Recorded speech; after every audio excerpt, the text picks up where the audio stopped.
Des corbeaux prenaient leur vol depuis Port-Réal, mais pas vers Père-Dragon. Ils filaient plutôt vers Villevieille, Castral-Rock, Vivzeg, Au-Jardin, et nombre d'autres seigneurs et chevaliers dont la reine Alicente avait des motifs de pensée qu'il prêterait à son fils une oreille complaisante.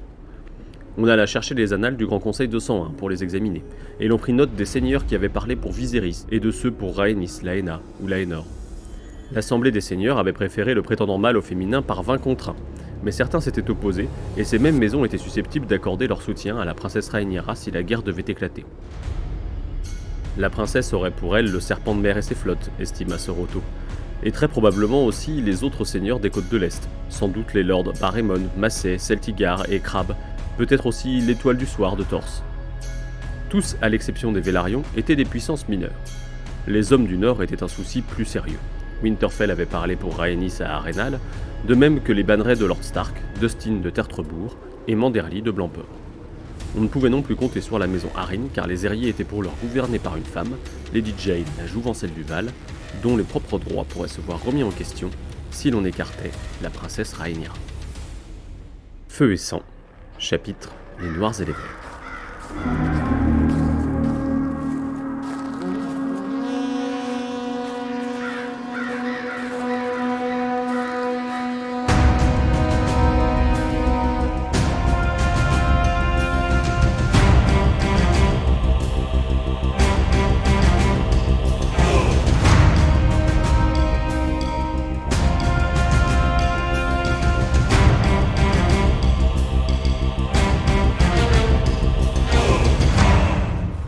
Viser la lune, ça ne me fait pas peur. Ça aurait pu être la devise de la maison qui nous occupe aujourd'hui. Et pourquoi est-ce qu'il y a du maïs et pas de patates dans le territoire qu'elle occupe ?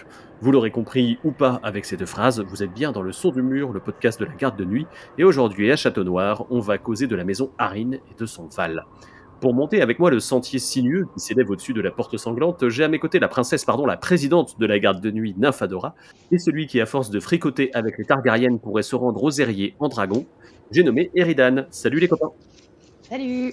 Coucou les gens. Alors juste pour faire une petite précision, ces podcasts, on les enregistre dans le but de préparer la saison 2 d'House of the Dragon, et donc on va parler des maisons qui vont être importantes dans cette saison 2, tout en essayant de ne pas spoiler. Donc le but c'est que vous puissiez écouter ces épisodes, et puis que vous puissiez profiter de la série derrière. Alors on va parler de ce qui se passe avant la Danse des Dragons, après la Danse des Dragons, mais on va d'abord se poser la question de savoir comment sont représentés les Arryn, qui sont-ils finalement dans la saga principale, à savoir A Song of Ice and Fire ou Le Trône de Fer si vous lisez du papier, ou Game of Thrones en l'occurrence, si vous êtes plutôt série télévisée. Nymphadora ?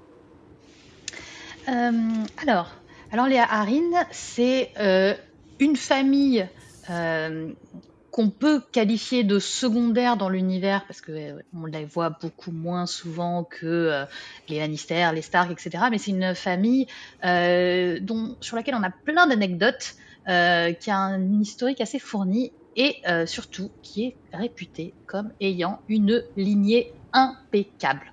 Alors, évidemment, on verra un peu plus tard dans le podcast que c'est un peu plus compliqué que ça, mais en tout cas, eux se réclament d'une famille top du top, genre tu fais pas plus Andal qu'eux. Ils ont régné sur le Val pendant 6000 ans. Ils sont plus blancs que blancs. Ils sont plus hauts que l'honneur. Donc leur devise, c'est aussi haute que l'honneur. Non, aussi haute qu'honneur, pardon. Donc ils sont un poil prétentieux. Mais ce n'est qu'un avis, ce n'est qu'une opinion. Ils sont tellement parfaits que leur dernier représentant à l'heure actuelle dans la saga, il est absolument parfait. Et oui, parce que en fait, dans la saga principale, donc dans Game of Thrones et dans A Song of Ice and Fire, on a finalement assez peu de Arryn. Le petit dernier qu'on a, c'est Robert Arryn, Robin, le fils de Lysa, qui est plus Tully que Arryn, qui est malingre, qui est très dérangeant, qui tète toujours le sein de sa mère en étant beaucoup trop vieux pour ça. Il est fils unique, malgré toutes les années de mariage qu'il y a eu entre Lysa et Jon Arryn. Jon Arryn, donc, qui, lui, est un nom qui plane sur la saga, mais qu'on ne verra jamais pour de vrai, parce qu'en fait, Jon Arryn, c'est lui dont la mort va être le déclencheur de toute la saga. Jon Arryn, donc c'était l'ancienne main du roi, et Robert Baratheon va donc appeler Ned Stark en renfort pour remplacer Jon dans sa charge de main. Donc c'est ça qui amène Ned à Port-Réal. C'est aussi la mort de Jon qui va mettre le feu aux poudres, puisque Lysa va envoyer à sa sœur Kathleen un petit message qui lui dit il est pas mort de mort naturelle, hein, mon mari, fais gaffe, fais gaffe. Et donc toute cette histoire va lancer vraiment la saga. On peut noter aussi dans les noms importants autour de la famille, il y a Littlefinger. Donc Littlefinger n'est pas Arryn, mais il gravite autour de la famille et il se sert des Arryn pour monter dans l'échelle sociale. On peut dire qu'il parasite carrément, je pense, Littlefinger, la famille Arryn. Légèrement. Un peu, ouais. Bon, il parasite, voire même finalement il l'assassine un poil. Hein. Parce que bon, il a quand même bien jeté Lysa de la porte de la lune, puis il est un poil en train d'empoisonner le fiston. Donc oui, il lui empoisonne clairement la vie à cette famille. Et de facto, l'une des questions qui se pose à la fin de Dance with Dragons, c'est mes diables, qui pourrait être le prochain héritier Arryn. Et donc l'héritier, c'est un certain Harold Harding, qui est un cousin éloigné et qui va être peut-être promis à Sansa Stark sous couvert d'être à ce moment-là la fille de Littlefinger et non pas la vraie Sansa. Bref. On peut vous renvoyer au podcast sur Sansa sur ce sujet et aussi sur le podcast sur qui est légitime pour accéder au trône de fer, parce qu'il me semble que la question de Harry l'héritier avait été abordée. Une fois de plus, c'était l'épisode qui s'intitule L'été sauvage. Voilà. Alors dans la série télé, on peut noter que donc Robert Arryn se fait renommer en Robin, histoire d'éviter la confusion avec le roi Robert, et que Harold l'héritier n'existe pas dans la série télé. Et bah, sur Robin, on peut noter qu'ils ont fait ça parce que dans le bouquin, il se fait appeler Sweet Robin, donc du coup, c'est pas trop déconnant non plus à ce niveau-là. Eridan ? Juste pour compléter peut-être les caractéristiques de la famille, le blason c'est une lune et un faucon, ce qui là encore laisse imaginer la hauteur que cette famille, à laquelle cette famille prétend. Et dernier petit indice sur les cimes qu'ils espèrent atteindre, leur château quand même. Hein, leur château qui Tout à fait. est construit sur les nuages, on pourrait presque dire, mais bon, on aura l'occasion d'y revenir un peu plus loin, je pense, donc je développe pas plus pour le moment. Et donc le château s'appelle Les Airiers. En référence aux airs des aigles, pour le coup, puisque c'est une traduction, on va dire, un peu particulière, puisque le mot qui sert en anglais, c'est le mot qui sert à dire air, si je dis pas de bêtises. Juste pour préciser, la mort de Jon Arryn dont tu parlais, Nympha, elle est suffisamment importante pour qu'à un moment, les showrunners aient envisagé de commencer la série par la mort de Jon Arryn, et non pas par l'ouverture des romans, qui est celle avec le marcheur blanc qu'on a dans la première saison de Game of Thrones. Donc effectivement, l'ombre de Jon Arryn plane sur toute cette histoire. Et si vous vous demandez qui a bien pu tuer Jon Arryn, eh bien restez avec nous, peut-être on répondra ou pas à cette question, mais on évoquera la théorie. On va revenir bien en arrière pour savoir qui a posé ce château dans la montagne finalement. Avant la danse Eridad, qui sont les Arryn et qu'est-ce que c'est que le Val ? Oula, alors. On a déjà évoqué que c'était des Andals ou des Andos, je sais pas comment on dit. Alors. À une certaine époque, Westeros est divisé en une myriade de petits royaumes qui se font la guerre. On est là sous les premiers hommes. Et arrivent les Andals. Les Andals, c'est un peuple qu'on a déjà évoqué. C'est un peuple qui vient d'Essos et qui fuit la poussée des Valyriens à l'époque, donc des seigneurs dragons. Les Andals sont plus avancés technologiquement que les premiers hommes et a priori ils sont aussi un peu plus vénères sur la question religieuse.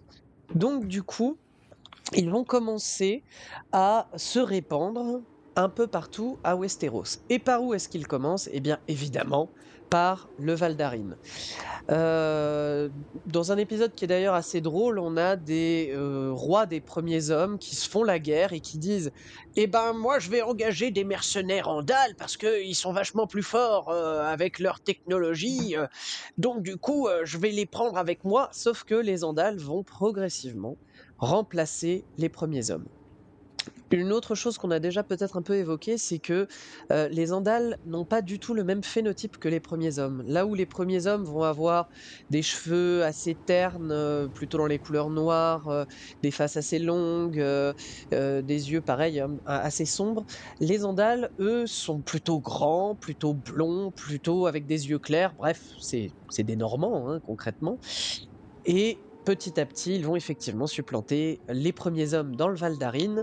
Bon, il y a quelques familles qui descendent encore des premiers hommes dans le Val d'Arin, notamment la famille Royce, qui est une famille très importante dans le Val. Mais globalement, on a quand même beaucoup d'Andals et une chevalerie qui est très présente dans le Val. Les Harin, du coup, eux, ils vont descendre de Artisarin. Alors, c'est un personnage qui est un petit peu compliqué, Artisarin, parce que il y a des légendes qui entourent son histoire. On parle d'un chevalier faucon ou d'un chevalier ailé, mais il semble que certaines de ces légendes datent d'avant l'arrivée des Andals. Or, Artisarin n'est pas seulement un personnage de légende, c'est aussi un personnage historique, et démêler la légende de l'histoire est un petit peu compliqué, hein.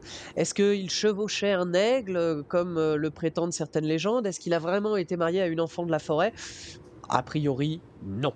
Hein, à cette époque-là, enfants de la forêt, il n'y a plus trop, ils se font décimer. De toute façon, les Andals n'apprécient pas plus que ça les enfants de la forêt, donc Artisarin, ça va surtout être le chevalier Andal, autour duquel tous les autres Andals vont se réunir pour résister au roi Robert Royce, le deuxième du nom, c'est-à-dire un roi des premiers hommes qui essaye d'endiguer la poussée des Andals, sauf que il va y avoir une bataille entre les Andals d'un côté dirigés par Artisarin et notre fameux Robert II. Et concrètement, Robert se fait défoncer, hein, voilà. Et les premiers hommes sont soumis à partir de cette époque-là. Les Harin, a priori, par la suite, n'ont pas vraiment de problème pour s'imposer, comme la dynastie régnante sur l'ensemble du Val d'Arin, sur l'ensemble des montagnes de la Lune. Mais il va quand même y avoir des sortes de poches de résistance parce que dans les montagnes de la Lune, justement, il y a des clans. Et ces clans qui descendent directement des premiers hommes vont refuser l'autorité des Harin et plus tard refuseront également l'autorité des Targaryens, puis des Baratheons. Bref, ils restent autonomes. Un peu comme Perceval et Caradoc, voilà, si vous avez envie d'avoir une image, dites-vous que les clans des montagnes de la Lune, ce sont Perceval et Caradoc. Ils sont tout aussi intelligents. Ouais, alors en un poil plus violent quand même. Légèrement plus vénères. Disons qu'ils ont bien étudié leur technique de combat, voilà, bon, d'accord. Les Harim, en quoi est-ce qu'ils vont se faire remarquer? Surtout par leur construction des aériers. Donc, au départ, je crois que c'est le petit-fils d'Artisarin, si je ne dis pas de bêtises, qui se dit: Dis donc, mon château à moi, il est un petit peu tout miteux. À côté de ça, il y a d'autres familles qui ont des châteaux vachement plus cool que le mien. Donc, moi aussi, j'aimerais bien avoir un grand château qui en impose un petit peu, du genre Castral Rock, au Jardin, ou encore Villevieille. Et là-dessus, il va décider d'un projet faramineux et extrêmement coûteux. Il va décider de la construction des Airiers, donc d'un château qui se trouve en haut de la Lance du Géant, qui est le plus haut sommet des montagnes de la Lune. Donc déjà, charrier des blocs de pierre qui viennent de Torse, donc si vous voulez des terres de l'orage, hein, quand même, ça va demander pas mal de pépettes, ça va demander aussi pas mal d'efforts. Il y a beaucoup de morts lors de la construction des airiers. Et il va falloir attendre plusieurs générations avant que les airiers ne soient terminés. Bon, par la suite, ils vont s'opposer aux Stark pour la conquête d'un groupe d'îles pas très intéressantes, l'île des Trois Sœurs. Bon, que j'apprécie beaucoup personnellement, mais qui ne font pas vraiment date dans l'histoire de Westeros, on va dire. C'est un peu leur conflant à eux, quoi. Bah ouais, mais en encore plus nul, tu vois. Pareil, moi, ils me font souvent penser aux Ah, îles de fer, mais en nul. C'est les îles de fer, mais qui se sont fait dominer par un peu tout le monde, en fait. Nympha, tu voulais intervenir? mais il y a quand même un truc un peu marrant sur les trois sœurs, c'est que il y a une théorie hyper importante autour de la naissance de Jon Snow, tout ça, parce que euh, Ned Stark aurait été lié avec une gonzesse des trois sœurs, et c'est notamment un des éléments de la théorie qui veut que Jon Snow ne soit pas le fils. C'est un truc qui est évoqué notamment dans la 5e intégrale, si Oui. je dis pas de bêtises, dans Dance with Dragons, quand Davos Mervold passe par là. Voilà. Eridan, tu peux reprendre si tu le souhaites. Eh bien, je reprends. Là où les Harines vont redevenir un petit peu intéressants, c'est au moment de la conquête.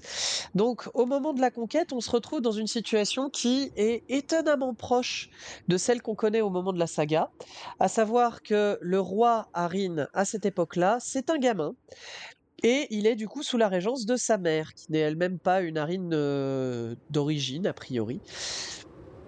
Encore que, on ne sait pas très bien de quelle famille elle vient, Shara Haryn, mais quoi qu'il en soit, au moment de la conquête, les Haryn vont, comme tous les autres rois des Sept Couronnes d'ailleurs, tenter de résister à l'invasion des Targaryens. Et ils vont d'ailleurs remporter une victoire notable. Et puis ensuite, t'as Visenya qui va leur couler leur flotte. Bon, voilà, ça remet un peu les pendules à l'heure. Mais par la suite, Visenya va être appelé pour participer à la bataille du Champ de Feu. Donc, la conquête du Val est mise entre parenthèses pendant un certain temps. Et c'est seulement sur la fin de la conquête que Visenya revient dans le Val d'Arin. On a les Harines qui se disent ouais, on va résister quand même, ils peuvent pas nous atteindre, dans nos ailiers on est inatteignable, etc. Que nenni, Visenya, elle a un dragon, elle évite toutes les armées Harines, toutes les forces de défense que les Harines ont pu mettre en place, et dans une scène absolument géniale, on la retrouve en train de jouer avec Ronel Harine sous la surveillance bienveillante à cette époque de son dragon Vagar. Et quand elle voit ça, Shara Haryn se dit c'est peut-être pas une très bonne idée d'essayer de résister. Et donc, à partir de ce moment-là, les Haryn se soumettent sans effusion de sang et sans bagarre aux Targaryens, à l'autorité des Targaryens. On les retrouve ensuite au moment du règne de Mégor dans un... Enfin, pas d'ailleurs du règne de Mégor tout de suite, mais on les retrouve surtout au début du règne du précédent roi, le frère de Mégor, Ennis, à un moment donné où un frère de Ronel Arryn décide de proclamer son indépendance et de passer son frère par les portes de la lune, donc de le jeter dans le vide, hein, concrètement. Et là-dessus, on assiste à l'un des éléments qui nous font justement un petit peu douter du fait que la lignée des Haryn soit si impeccable que ça, parce que dès ce moment-là, on va voir que les Haryn trouvent des solutions pour maintenir leur lignée, c'est-à-dire qu'ils vont souvent faire appel à des cousins éloignés. Une fois le rebelle Haryn mort, a priori, le Ronel étant mort aussi avec toute sa famille, c'est donc un cousin éloigné des Haryn qui va reprendre le flambeau. Puis on a une période où on n'en entend plus beaucoup parler, et ensuite, sous le règne de Jaehaerys le Conciliateur, il va y avoir un personnage assez important qui s'appelle Roderick Haryn, qui va devenir seigneur suzerain de la maison à un très jeune âge. Là aussi, les Haryn ont un petit peu tendance euh, à, euh, à assumer des fonctions à un jeune âge, et donc à être sous régence euh, au début de leur gouvernance. Bref, Roderick, il va surtout devenir par la suite maître des lois de Jaehaerys, et ses bons et loyaux services vont lui donner une chance que les autres grandes maisons n'auront pas, si on peut dire ça comme ça, à savoir que, eh bien, il va épouser une princesse Targaryen, Daela Targaryen, que son père que son père redoutait de ne pouvoir jamais marier et que Jaehaerys il ne savait pas ce qu'il allait en faire de cette fille tellement elle était incapable de tout et tellement tout la terrifiait. Donc finalement, c'est Roderick qui hérite du bébé et ça se passe pas aussi bien que les textes voudraient nous le faire croire, hein, parce que Della, a priori, bon, dit qu'elle vit très bien aux Airiers, tout ça, sauf que ce n'est pas elle qui écrit les lettres et que elle finit par envoyer un message paniqué à sa mère. Je suis enceinte jusqu'aux dents, j'ai très très peur. Par pitié, maman, viens me soutenir. Et a priori, les Harines ont fait ce qu'ils ont pu pour accueillir Della, mais Della ne s'est jamais bien sentie aux Airiers. Elle ne voulait pas procréer. Et malheureusement, bah, comme souvent dans Feu et Sang, on assiste à une grossesse non désirée et qui se termine très mal. Della Harine va donner naissance. C'est un des épisodes les plus tristes de Feu et Sang d'ailleurs. Oui, Ouais, complètement. moi, j'ai eu les larmes aux yeux, hein. Vraiment, c'est le moment de la lettre de Della, c'est vraiment, ça vous brise le cœur. Complètement. Parce que c'est vraiment un personnage d'une douceur et d'une gentillesse absolue en plus. On s'y attache énormément parce que c'est vraiment c'est la fille de Jaehaerys et Alysanne qui est vraiment la plus gentille, la plus douce. T'as envie de la prendre dans tes bras, de la consoler tout le temps. En fait, elle ne veut pas de mal à une mouche, jamais. Et son destin est absolument terrible. Oui, c'est une innocente et c'est vraiment là que tu vois la cruauté de cet univers où tu es une fille d'une grande maison, ben, tu vas servir les intérêts politiques de ta famille en fait. Ou à minima, tu vas devenir septa, mais on peut pas te garder ad vitam aeternam auprès de nous. Ça, c'est la mentalité de Jaehaerys en tout cas. Est-ce que ça en fait une bonne personne? Peut-être pas. Donc pour continuer sur Della et sur sa grossesse, bon, Della va décéder à la suite de cette grossesse en mettant au monde une fille qui s'appelle Aemma Arryn. Euh, Aemma va être mariée très très tôt, très très jeune elle aussi, à un de ses cousins qui s'appelle Viserys. Et je vous le donne en mille et mille.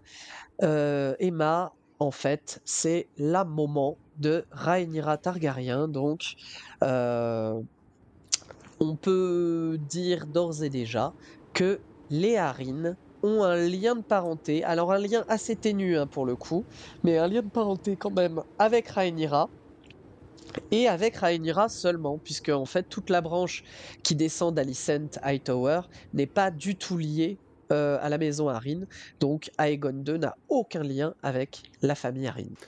Et on peut préciser que Emma, les gens l'ont déjà vu dans l'épisode 1 du coup de House of the Dragon. Parce que c'est bien d'elle qu'il s'agit. Et il y a même, on peut préciser aussi que, il me semble qu'il y a une histoire de couleur de cheveux. Elle a peut-être pas la couleur, la même couleur dans Feu et Sang que dans Alors, dans la Feu et série, Sang, si je on dis pas n'a de bêtises. pas de précision sur sa couleur de cheveux dans mon souvenir. Pour le coup, qu'elle ait un phénotype targaryen ne serait pas complètement surprenant, ne serait pas complètement hors de propos. Et d'autant qu'on ne connaît pas vraiment le phénotype Arryn. Je disais tout à l'heure qu'ils descendent des Andals, soi-disant, sauf que les Andals sont grands, blonds, avec des yeux clairs. Il n'y a pas moins Andal que Robert Arryn au moment de la saga. Pourquoi? On y reviendra, mais voilà, ça pose des questions pour une famille qui est censée descendre des Andals. Et alors, pendant la danse, Nympha, comment ça va se passer? Sans trop spoiler, une fois de plus. Eh ben, sans trop spoiler, en fait, il va y avoir un personnage important donc, qui s'appelle Jane Arryn. Donc, comme l'a dit Eridan, Rhaenyra descend d'une Arryn. Mais en revanche, les descendants d'Alicent ne descendent pas des Arryn. Donc, mécaniquement, Rhaenyra se dit eh ben, ça, c'est un bon soutien. Les Harines, ils sont forcément de mon côté, puisque on a un lien de parenté qu'ils n'ont pas avec l'autre branche de la famille. Et donc, du coup, Jane Arryn va devenir un personnage très important. Donc, c'est la Dame du Val. C'est elle qui, à ce moment-là, est régnante au Val. Ses cousins ont essayé de la remplacer. Hein. Ils ont dit ah là là, t'es une meuf, on veut pas de toi. Mais bon, bah, un de ses cousins, elle l'a foutu dans une de ses cellules célestes. Donc voilà, hein. Elle-même, en tant que femme, dans un monde d'hommes, en tant que femme de pouvoir, dans un monde d'hommes qui veulent la remplacer, est forcément assez sensible à la cause de Rhaenyra, de par son genre. Donc tout ça pour dire que du coup Jane, c'est quand même vraiment un soutien assez naturel vers lequel Rhaenyra va se tourner. Il y a juste un truc, c'est que par contre Jane elle aime pas des masses Daemon, donc Daemon le mari de Rhaenyra, parce que Daemon, alors je sais pas si vous vous rappelez dans la première saison, il a buté enfin, on sait pas très bien, c'est un peu bizarre. Peut-être qu'il a glissé. En tout cas, il y a cette scène un poil ratée où il confronte sa femme, qui s'appelle Rhea Royce, la garce du Val, la garce de bronze. Il la confronte et pouf, après, elle est morte. C'est ballot. C'est dommage. C'est dommage. Et il se trouve que Rhea Royce, donc c'est une Royce, et c'est donc une sujette de Jane Arryn. Et Daemon va aller voir Jane Arryn pour lui dire c'était ma femme Lady Royce, du coup moi je voudrais bien récupérer son château, tu vois, genre c'est bon, c'est moi le maine là. Oh. Et du coup Jane lui dira non, hein, tu te calmes, c'est pas, je ne te refile pas la roche aux runes, donc la place forte des Royce, va te faire voir. Et elle est hyper badass, hein, Jane Arryn. Et il y a moyen en tout cas que ce soit un personnage qu'on verra pas forcément hyper souvent, mais qui va marquer, quoi. Avec un petit effet peut-être Bella Ramsey sur les dernières saisons de Game of Thrones, je pense, mais ça peut aller dans ce sens-là en termes de popularité de personnage au ratio de la présence du perso à l'écran. Et après la danse, du coup, comment ça se passe pour les Arryn, sans trop rentrer dans le détail non plus, Eridan? Alors, là encore, ça va être compliqué de pas spoiler parce qu'on a quelques éléments post-danse qui sont importants.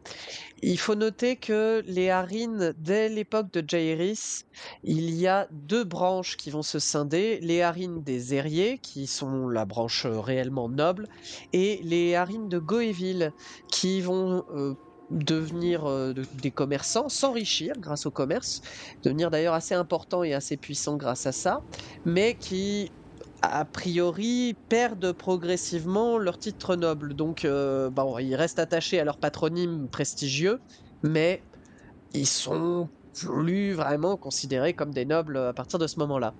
Il se trouve que l'un de ces Arryn de Goëville va devenir grand argentier à un moment donné. Donc il va être assez proche du pouvoir, peut-être, mais c'est pas complètement sûr parce que vraiment Feu et Sang s'arrête à peu près au moment où il devient grand argentier.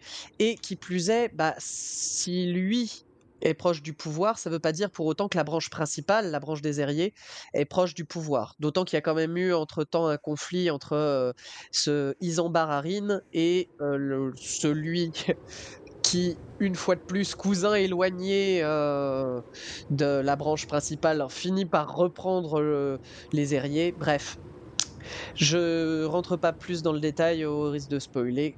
Quoi qu'il en soit, les Arryn, on les retrouve, comme toujours, au moment des rébellions Feu Noir.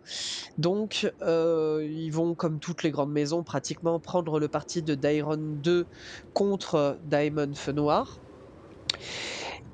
Et il faut croire que cette prise de position est récompensée parce que même si le canon a évolué sur ce sujet-là, il semblerait que l'un des fils de Daeron le Bon, Daeron II, le troisième fils en l'occurrence, Rhaegel, va se marier avec une Arryn. Les Arryn font partie des rares familles à avoir pu obtenir plusieurs mariages avec les Targaryens au fil des siècles.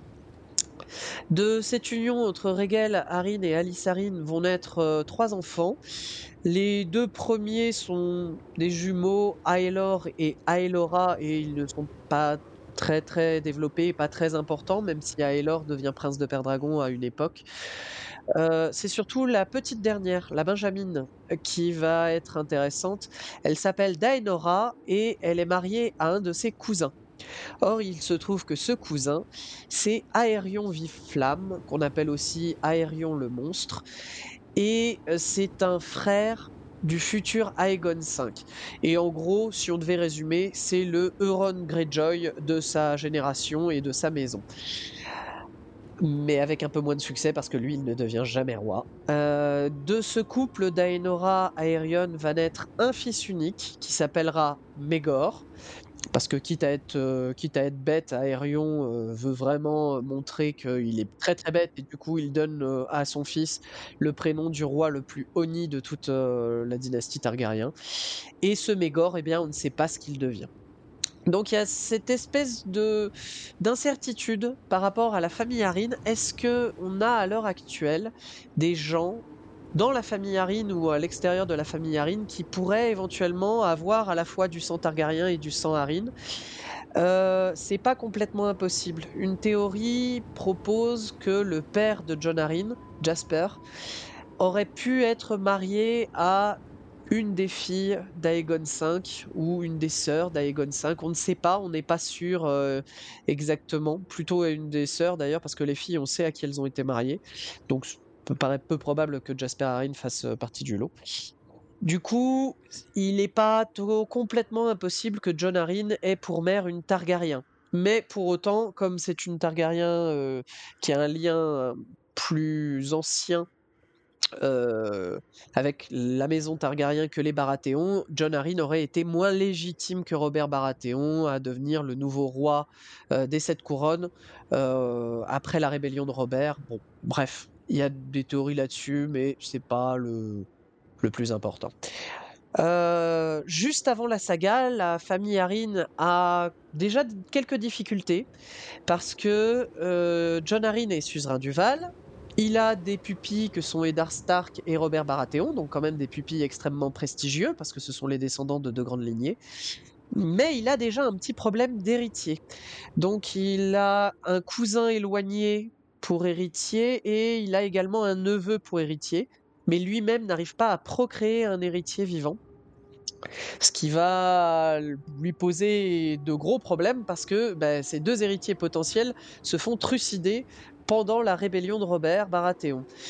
Du coup, ça va l'amener à se marier avec Lysa Tully, qui à l'époque est une jouvencelle qui va lui permettre de nouer une alliance pas dégueu, il faut bien le dire, hein, puisqu'on est en pleine rébellion, avoir les Tully de son côté, c'est pas négligeable. Donc c'est une alliance intéressante et surtout, à l'époque, à l'insu de pratiquement tout le monde, eh bien Lysa a déjà été grosse une première fois, elle est déjà tombée enceinte et ça rassure très certainement Jon Arryn puisque il se dit yes, je vais pouvoir avoir un héritier, celle-ci a l'air féconde. Eh oui, les hommes dans cet univers ne sont pas vraiment des plus charmants, hein, il faut bien le dire. Une fois Robert Baratheon devenu roi, Jon Arryn va devenir sa main, évidemment. Et contrairement à ce qu'il pouvait espérer, sa femme ne va pas lui donner les héritiers qu'il espérait. Lysa va enchaîner les fausses couches et les enfants mort-nés. Et ça va être un petit peu tout le nœud du drame qui va se nouer autour de la famille Arryn et autour de la mort de Jon. Mais on y reviendra après. Eh ben merci pour ce petit résumé, Eridan. On va passer à la petite section inspiration, du coup, puisque il y a quand même quelques petites choses qu'on peut dire sur ce qui a inspiré Martin pour cette famille-là, pour les Arryn en particulier. Et je crois que c'est Nymphadora qui va nous en parler, puisque Babar n'est pas là aujourd'hui pour nous faire un exposé en 3 parties. Oui. Alors, en fait, plus que autour des Arryn, dans les inspirations revendiquées, on a plutôt des inspirations autour du Val d'Arryn et des Airiers.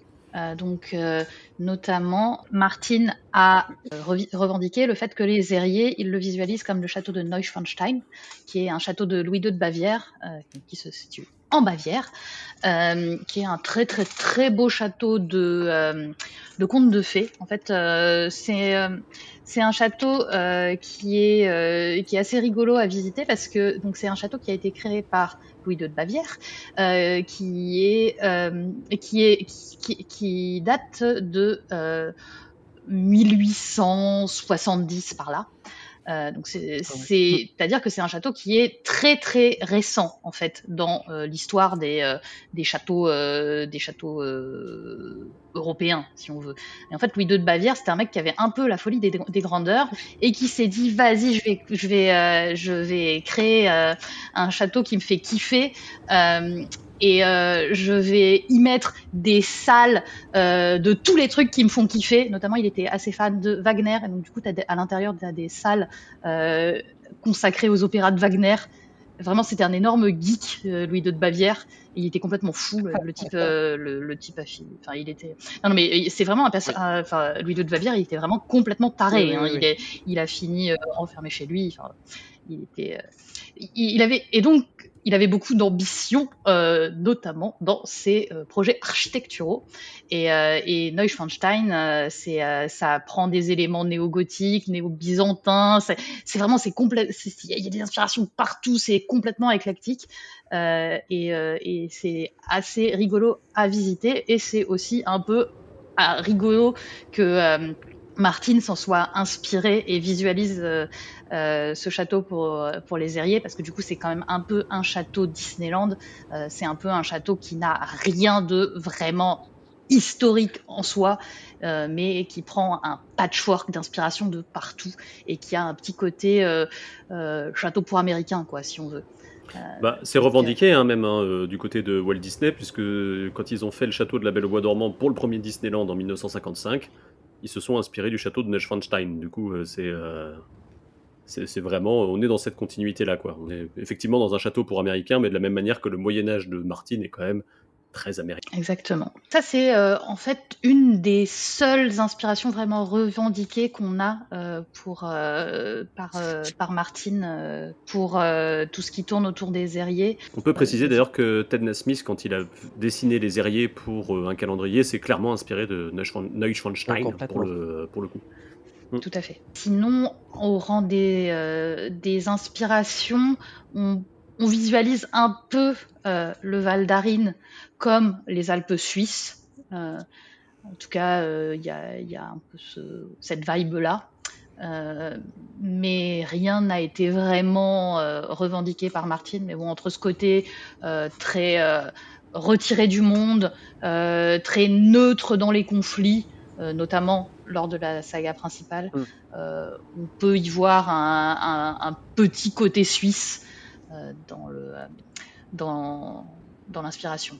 Et après, sinon, pour tout ce qui est château des Herriers, château de princesse, mais aussi château qui a plutôt une vibe de littérature gothique dans son ambiance, je peux vous référer au podcast sur Sansa, où on avait beaucoup développé d'inspiration et de parallèles littéraires, notamment avec le parcours de Sansa aux Herriers.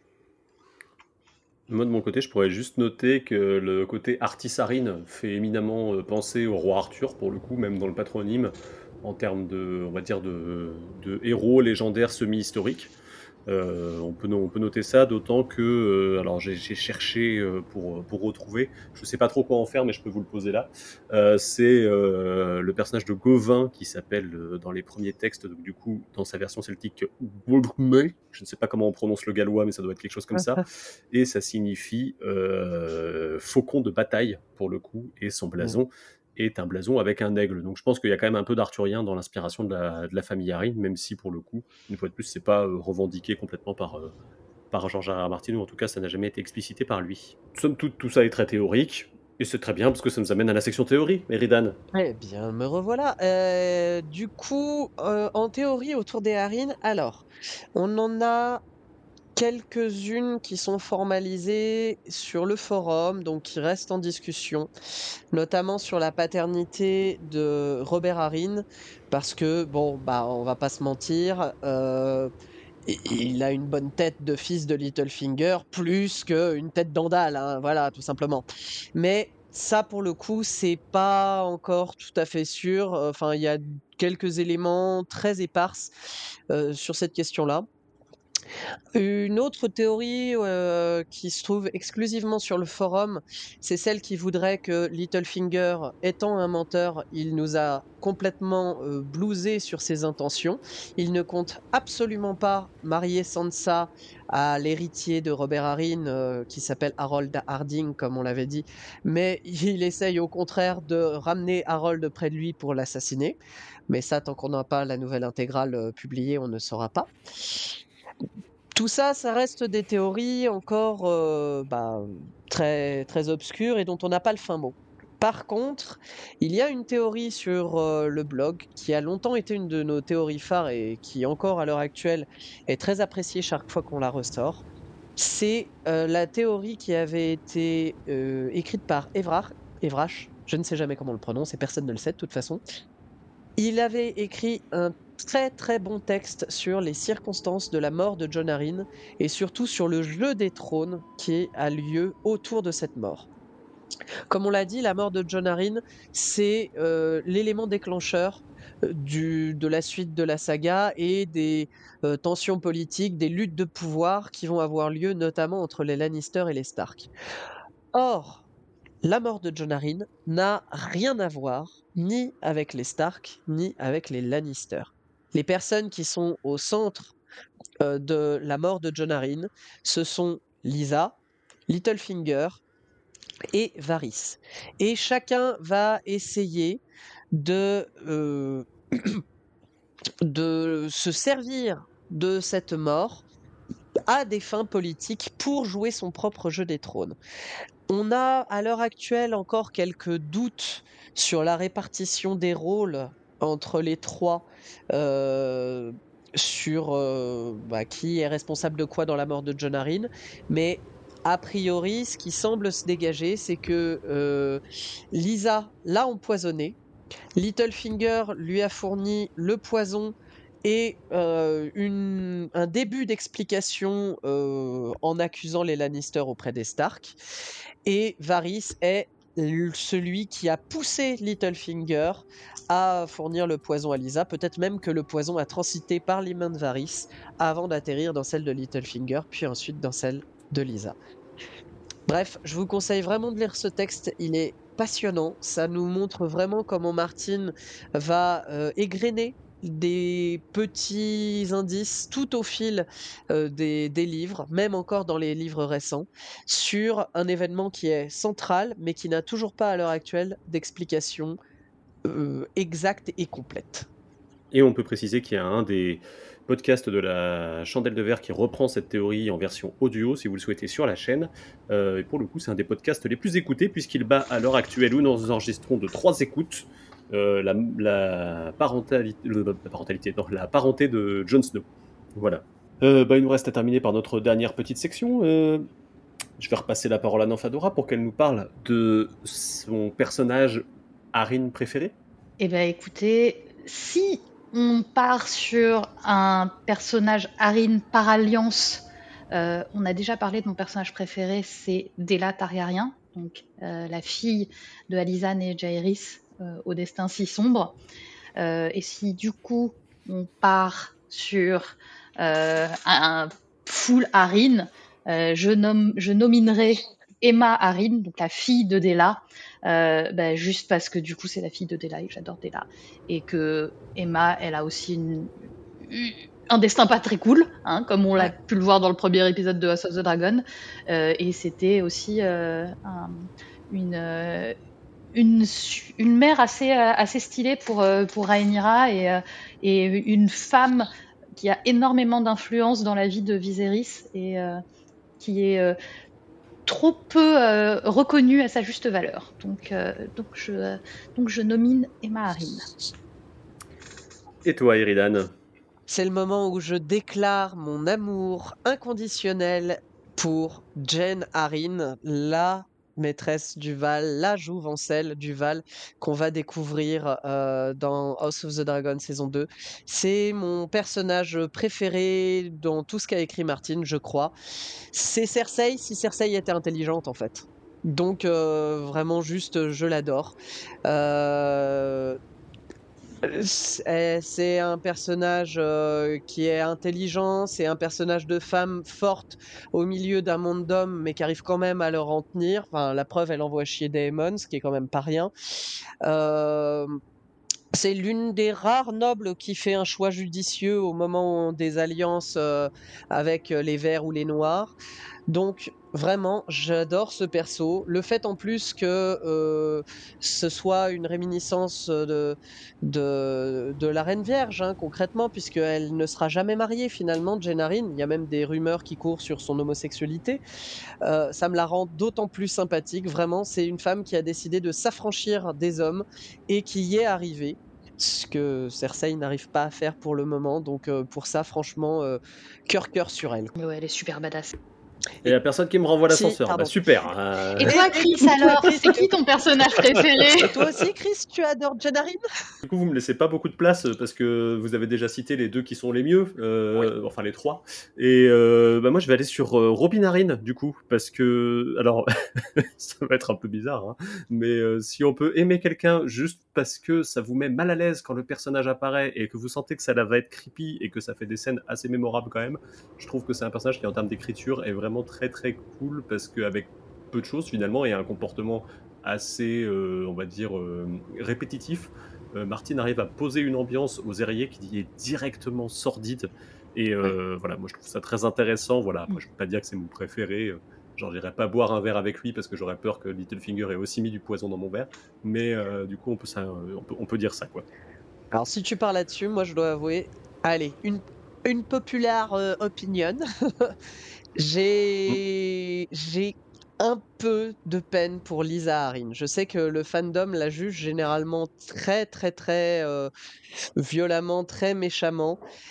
Et quand même, cette pauvre jeune fille qui se retrouve à avoir des rêves et à coucher avec le mauvais gars pour ensuite être mariée de force à un vieux barbon et qui se retrouve ensuite à enchaîner les fausses couches et les grossesses ratées, bah, j'ai un peu de peine pour elle. Ouais, d'accord, elle devient une connasse avec le temps, mais franchement, elle a pas eu une vie si facile que ça non plus, la pauvre Lisa.